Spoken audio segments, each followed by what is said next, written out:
이쑤시개가 정말 써도 되는 건지 아니면 쓰면 안 되는 건지, 나무로 된 이쑤시개가 그렇게 안 좋으면은 녹말로 된 이쑤시개라든가 플라스틱으로 된 이쑤시개는 좀 낫지 않아요? 정답부터 말씀을 좀 드린다면은, 안녕하세요. 환자 중심의 진료 철학을 실천하는 강북의 예치과병원의 이상수입니다. 오늘은 이쑤시개에 대한 부분을 한번 말씀을 드리려고 그래요. 이쑤시개가 정말 써도 되는 건지 아니면 쓰면 안 되는 건지, 이런 부분에 대해서 한번 말씀을 좀 드리려고 그래요. 정답부터 말씀을 좀 드린다면은, 이쑤시개를 쓰면 절대 안 된다, 이런 거는 아닙니다. 이 사이에 음식물이 꼈을 때 그거를 참고 지내기는 굉장히 답답하시잖아요. 저도 사실 뭐가 끼면은 어떻게든 좀 빼내려고 이렇게 노력을 좀 하는데, 치간 칫솔이나 치실 같은 게 없으시다면 이쑤시개를 써서 빼내시는 게 맞으시겠죠. 다만 이쑤시개를 쓰실 때 조금 조심하셔야 될 부분들이 있어서 그 부분들을 좀 말씀을 드릴게요. 첫 번째로 이쑤시개 쓰실 때 조심하시는 거는 잇몸에 상처를 안 낼 수 있도록 하시는 게 중요합니다. 이쑤시개가 보통 예전에는 나무로 된 거 많이 사용을 했었죠. 이 나무가 우리나라에 있는 나무나 이런 것들을 쓰는 경우들도 있겠지만, 대부분은 동남아시아 쪽에서 이제 수입을 해오는 데 굉장히 그 위생 처리나 이런 것들이 안 된 상태에서 이쑤시개를 만들게 돼요. 그러다 보니까는 그 이쑤시개를 갖고 잇몸을 찌르거나 이랬을 때 감염이 되는 경우들이 종종 있을 수가 있습니다.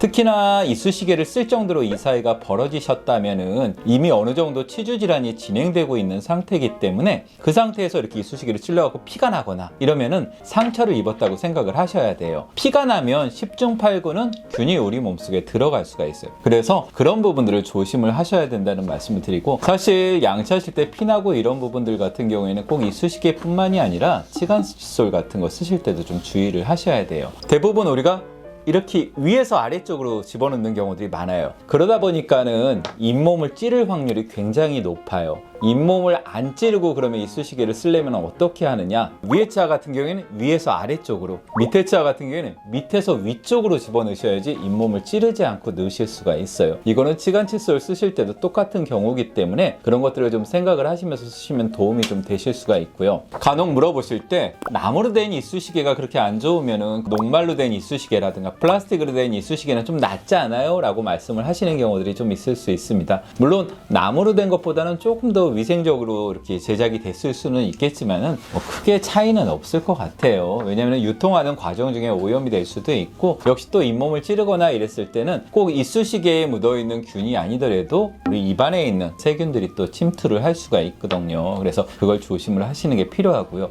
나 양치할 때 피나는데, 그러면은 이쑤시개 할 때도 피나고, 그럼 피나는 건 다 안 좋은 거 아닐까요? 그럼 다 균 들어가는 거 아닐까요? 걱정하시는 경우들이 있을 수 있어요. 그거는 맞는 얘기입니다. 일시적으로 균이 우리 몸에 들어가기 때문에 그거를 일시적인 균혈증이라고 이야기를 합니다. 원래는 피 속에는 균이 있어서는 안 돼요. 깨끗한 상태로 흘러야 되는 거고, 근데 일시적으로 들어가는 균혈증 같은 경우에는, 특히나 입안에서 살고 있는 균들은 대부분 심각한 병균이 아니고 별 볼 일 없는 잡균이고, 그래서 우리 몸의 면역세포들이 그런 잡균들에 대해서는 어느 정도 면역성을 갖고 있어요. 근데 문제는 뭐냐면은, 우리 몸의 면역이 떨어져 갖고 균이 들어왔는데 그거를 쉽게 제거를 못할 때가 있어요. 그러면 균들이 점점 늘어나 갖고 피 속에 균들이 꽉 찼을 때, 이걸 폐혈증이라고 이야기를 합니다. 선진국 같은 경우에서는 대부분 항생제나 이런 것들이 잘 발달이 되어 있기 때문에 쉽게 해결을 할 수가 있습니다. 너무 늦지만 않는다면은.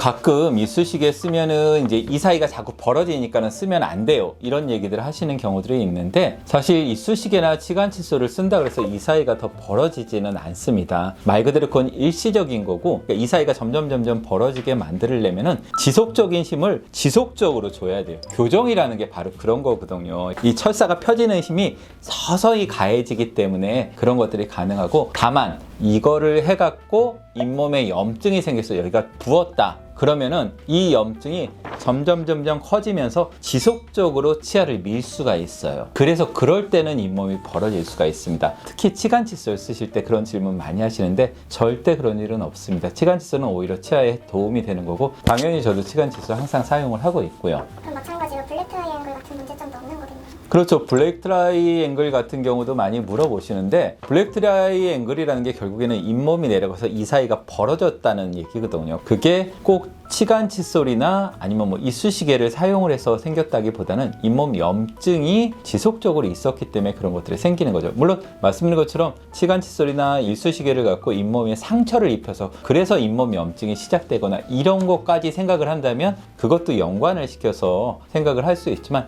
일반적인 경우에는 이쑤시개 자체가 치아를 그렇게 많이 벌리거나 그러지는 않을 겁니다. 그 음식물 찌꺼기나 치석을 계속 입안에 두느니 그래도 이쑤시개로 그걸 제거하는 게 더 좋지 않을까라는 생각이 들거든요.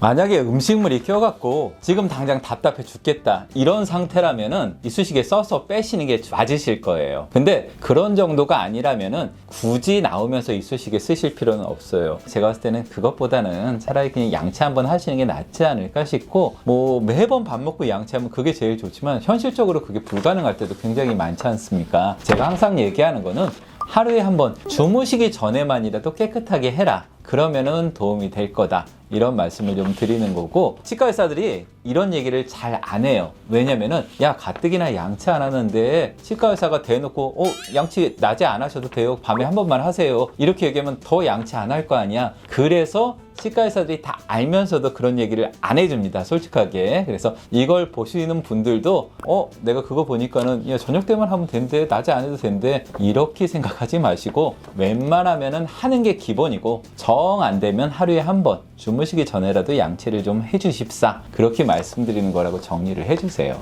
자, 오늘 이쑤시개에 대한 부분 간단하게 말씀을 좀 드렸고요. 음식물 껴갖고 답답하다. 그럼 이쑤시개 쓰세요. 근데 그게 아니고 습관적으로 쓰시는 거다. 그럼 좀 피해 주시는 게 좀 좋고 차라리 좀 들어가셔갖고 양치 한번 하시는 게 훨씬 좋을 것 같습니다. 네, 오늘 여기까지 진행을 하겠습니다. 감사합니다.